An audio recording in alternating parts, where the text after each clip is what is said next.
4 to 6 weeks later. Sup? Nope. Hello. Please leave a message after the tone.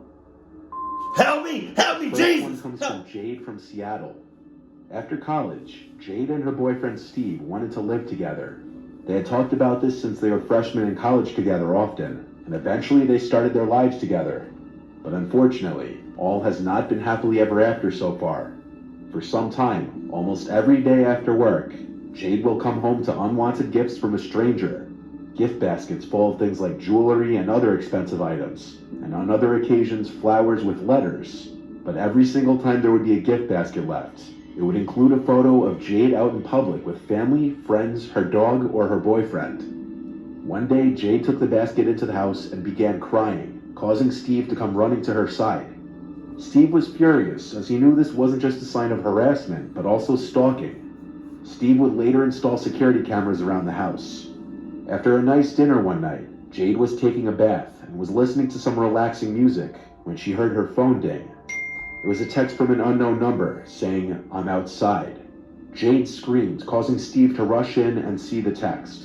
So Steve checked the cameras through his phone and saw a tall man was at their doorstep. The man stood there for about 5 minutes before leaving in the direction of the woods. This was a screenshot of the man standing at the door, with a black mask over his face. Jade also attached this video she recorded of herself home alone one night while Peter was at work, and the man came to the house knocking on the windows as she texted her mother and grandma in fear.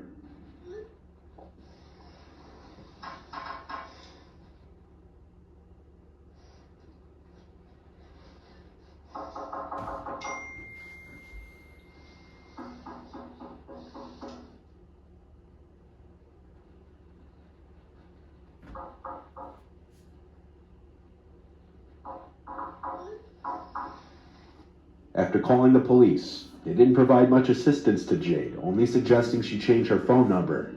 Fast forward a few nights, and Jade began to hear her phone go off at around 3 a.m. It was the same unknown number calling her. She didn't pick up the call, and about a minute or two later, Jade's phone vibrated, notifying her of a voicemail left from the number. This was the voicemail. I don't have a house. I don't have any friends. No love. I have nothing to lie on. I have no eyes. No fear in me. I have no meaning.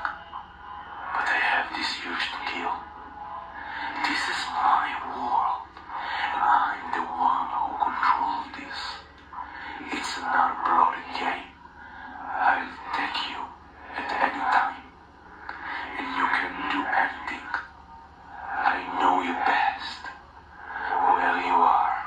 How fast you can run. And what scares you. I'm real.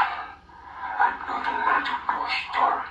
I took this world. The next morning, Jade and Steve went to the police station together to show them all the proof of what was happening. This was fairly recently that Jade sent me this, and the case is apparently still under investigation.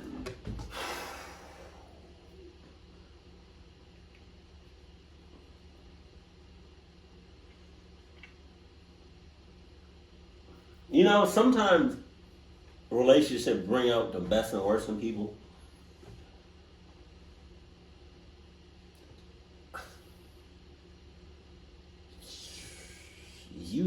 You dealt with a clucky.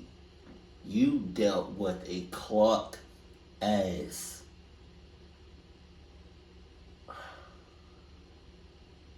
And I'm just like, God damn. That's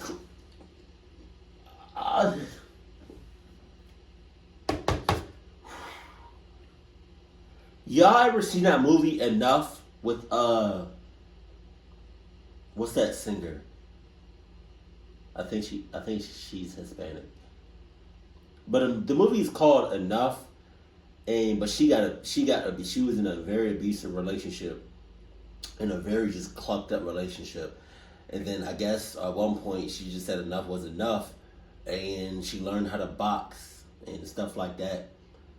And I tell you, at the end of the movie, it's an old movie, but at the end of the movie, She learned how to fight, and she whooped that nigga's ass. That was a great movie. I forgot who the main actor was, though. But I suggest you learn how to, man. She says the man still occasionally leaves unwanted gifts to this day. Whoa! We gonna leave on that note. No resolution, no nothing. So he's still out here, and that's crazy. Baby girl, I think you should definitely learn how to fight, protect yourself. That's all I gotta say about that. Because he said he knows how fast he knows you, inside and out. So you can, you in a tough ass situation. On November 21st, 2018, at around 1 in the morning, a young man named Dylan received a very strange and alarming voicemail. At the time he received the voicemail, he was asleep and didn't notice it until a few weeks later. This was the voicemail. A few weeks? Hey, Dylan, I just wanted to know why is your bed that color? It's really nice looking at in the closet. It's a really nice blue and white bed. And tell me, what is your favorite scary movie? Or are you the scary movie? Dylan said he had no idea who the girl was. He didn't recognize the voice. Yet whoever it was had his number, knew his name, and knew the color of his bed, blue and white. The girl on the other end claims to have been in his closet, and whether that was true or not, the intent of the call was obviously to scare Dylan, and admittedly, it would be a very unsettling... You did much more than scare me. You took the soul out my body. I'm dead. Off that voicemail alone. Me and God are kicking it right now.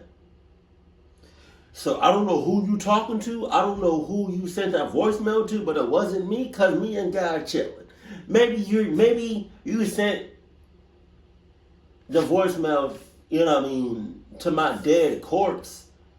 Because I died a long time ago. I just want to let you know that. The fact that you were in my closet and I didn't, God damn. Yo. The title doesn't say exes. They kind of sound like exes right now. That's crazy. But I think anybody can just send these voicemails, because you could probably got ex. These could be your exes. It could be co-workers. It could be family members. It could be your neighbor. It can be anybody. But the fact that it's a possibility that she was in your house, in your room, in your closet is beyond me. I cannot comprehend the level of fear that I would have felt, that you probably have felt. Voicemail for anyone to listen to. At the end, she asks what his favorite scary movie is, which could have been a reference to the movie Scream. What's your favorite scary movie? I don't know. Dylan reported the call to the police, who apparently weren't able to help since Dylan had taken so long to report it. When he would try to call the number back, it would dial to a weird random number, which led to an invalid number error. Completed as dialed. Please check the number and dial again. Hell no. Oh my God. A lot of women's worst fear are stalkers. People like the guy you just heard about in Jade's story. It's a much bigger and more common problem than most people realize. The voicemail you're about to hear was sent on December 14th of 2022 to a girl named Sasha. Sasha lives with 3 friends from her sorority in a house that they rent in Syracuse, New York. Sasha met a seemingly nice and normal guy while out in town with their friends. They all seem nice. They spoke very briefly and she gave him her number. The man's name was Jeremy, and he doesn't go to school at Syracuse University like Sasha does. Rather, he was a local in the area. The two arranged to go on a date for drinks and dinner at a nearby bar. According to Sasha, the date didn't go well in her opinion, as he radiated unusual vibes, and she thought he was weird. She split the bill with him because she knew there wouldn't be a second date, and she wanted to do the right thing. He dropped her back home after the date and sent 3... There it is. That is all I needed to know. That's all I needed to hear. He dropped her off home, back home. Lady. He knows where you live. That is more than enough for that Edda. That is more than enough for him. Let me just make sure I heard that right, that he dropped her off back home. According to Sasha, the date didn't go well in her opinion, as he radiated unusual vibes, and she thought he was weird. She split the bill with him because she knew there wouldn't be a second date, and she wanted to do the right thing. He dropped her back home after the date, and sent 3 texts later that night about how much fun he had, and how much he liked her. It added to the discomfort for Sasha. Instead of responding, she hearted one of the messages, but the text continued on and on every single day, until the point that she decided to block him. Unfortunately, this was not the end. On the night of December 14th, at 2:15 a.m., when everyone in the house was asleep, Sasha got an anonymous call that left this voicemail. Sasha, it's Jeremy. I don't know why you can't answer any of my calls or texts. I think it's pretty fucked up. Why are you whispering? You shouldn't leave your windows open, by the way.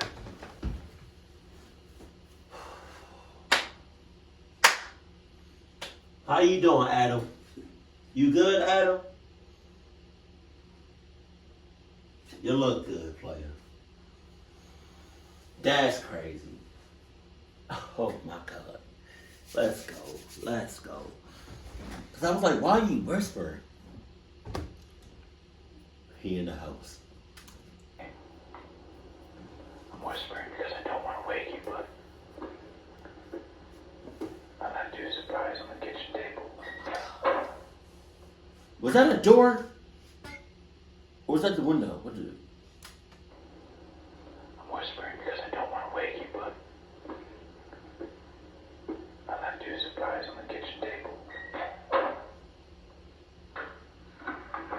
What is that?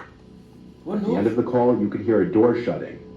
This was the front door of Sasha's rental house, and the sound of the door closing alerted one of her housemates, who woke up everyone in the house to ask who just shut the front door. All 4 girls were in the house, though, and it was none of them.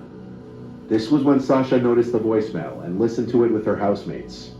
What Jeremy left on the kitchen table was a stuffed animal turtle, Sasha's favorite animal, which she mentioned on her date with Jeremy. Alongside it was a Christmas card that simply said, "Merry Christmas, from Jeremy." I can promise you with certainty 100% on mothers, on everything, she changed her favorite animal after that. This prompted the girls to call the police, and Sasha showed the police officer the text and the voicemail. The voicemail was self-incriminating enough, and the non-stop text from Jeremy backed up the story. It was enough for the police to find Jeremy and charge him for breaking and entering and stalking. He only did a week in jail and was sentenced to community service and multiple fines. It's been a month and a half now, and Sasha has not heard from Jeremy. In the year 2015, an elderly woman from Greeley, Colorado with failing vision received this voicemail you're about to hear on her landline phone. In a panic from hearing the voicemail, the woman called her son from the neighbor's phone in a state of hysteria, stating someone had taken over her home phone.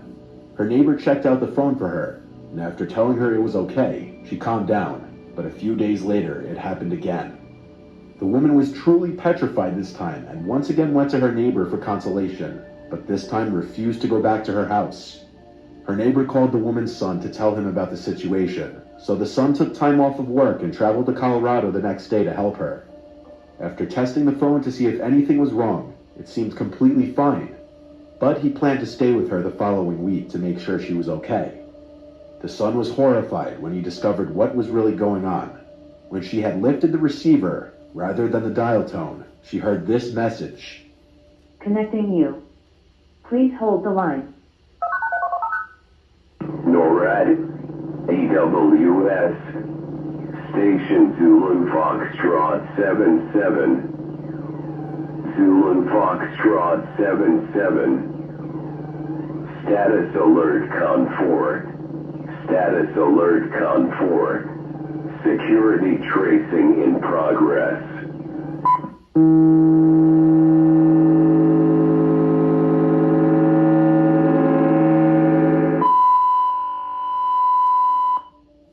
The message would come around the same time every day for the next few days, between 7 p.m. and 7:15 p.m. Any other time of day, there was a normal dial tone, and the phone worked normally. The weirdest part was that the phone wouldn't ring at these times.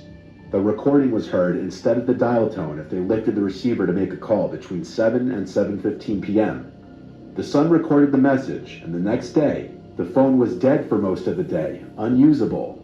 Upon calling the phone company, they said they couldn't do anything, as nothing seemed to be out of the ordinary for their end. That evening, the son tried to take another recording to see whether the message had changed, but it was just the dial tone now. The message was never heard through the phone again.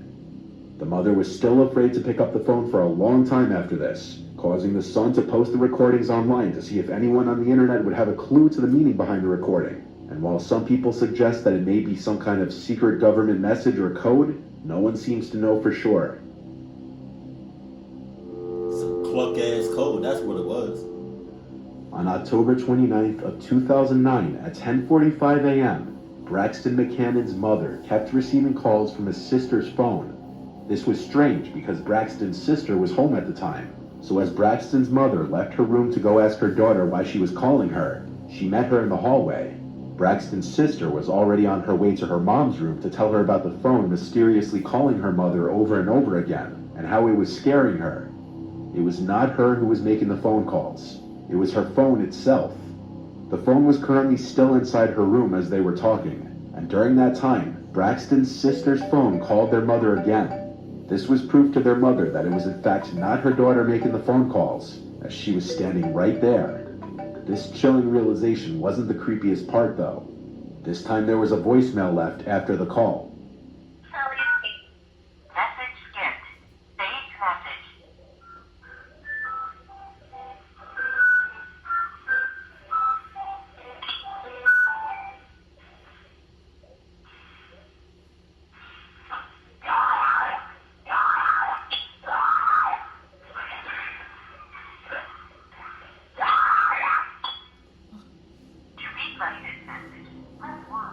In the voicemail, you could hear Braxton's sister's radio playing in her room. Then, unexpectedly, the radio cuts off, and a completely random, disturbing sound starts blasting into the phone. The sound almost resembles a horrific screaming.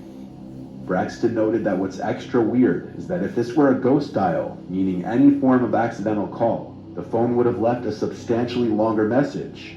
But instead, it just hangs up after a few seconds on its own. Your house is definitely possessed, or one of your family members is possessed. One of your family, yep. Your house is either possessed, or one of your family members is possessed. Cause that was crazy. How you calling me, but you in the house? You know, I can tell you right now, 100%. I have over 200 voicemails on my phone right now. I'm not checking out one of them.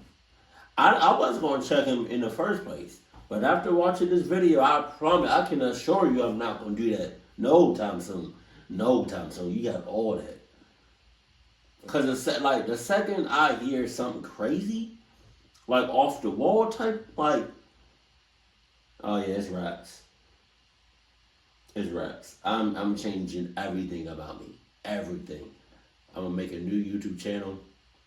Yeah, y'all not even gonna know what happened. That's cause I think about it, like somebody call you and you don't know. So you either hang up or you just let it keep ringing. And then you listen back and you listen to the voicemail again. Like you listen to the voicemail of the phone number that you don't know called you. and it'd be like, I'm gonna cluck you up in 36 days.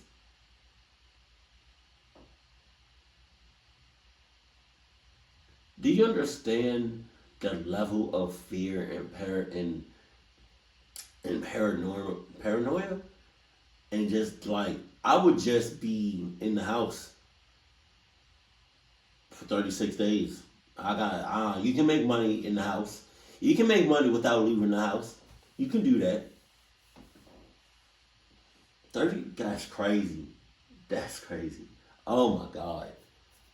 Some of these voicemails, some of these exes be off the chain. Like, I don't know what causes these people or these exes to be acting so crazy. Maybe it's just a good, like, maybe what's that vegetable that look cucumber? Is that a cucumber? What's the vegetable that look like a dick? Maybe it's a cucumber that be driving these people crazy, or maybe it's like, what's another fruit? What's a fruit that looks like a butcher?